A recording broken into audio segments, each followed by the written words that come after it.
గతంలో జగన్ రైతులను మోసం చేశారని, రైతు భరోసా పేరుతో చేసింది వంచనే అని ముఖ్యమంత్రి చంద్రబాబు మండిపడ్డారు. కూటమి ప్రభుత్వం అలా కాకుండా కేంద్రం ఇచ్చేదాంతో కలిపి 20,000 రైతుల ఖాతాలో జమ చేస్తున్నట్లు స్పష్టం చేశారు. పార్టీ నేతలు, ఎమ్మెల్యేలు, మంత్రులు, ఎంపీలు, ఎమ్మెల్సీలు, కోఆర్డినేటర్లతో చంద్రబాబు టెలికాన్ఫరెన్స్ నిర్వహించారు.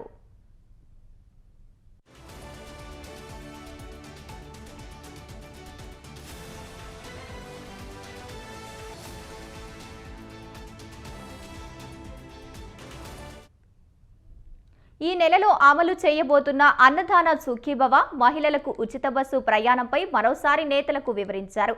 ఈ 2 కార్యక్రమాల్లో పార్టీ నేతలు, కార్యకర్తలు పాల్గొనాలని సీఎం దిశానిర్దేశం చేశారు.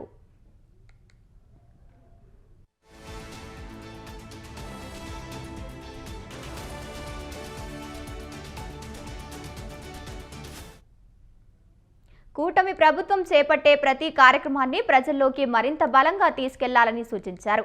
గతంలో చేసిన కార్యక్రమాలు చెప్పుకోలేక నష్టపోయామని, నామినేటెడ్ పదవులు త్వరలోనే భర్తీ చేయనున్నట్లు చెప్పారు.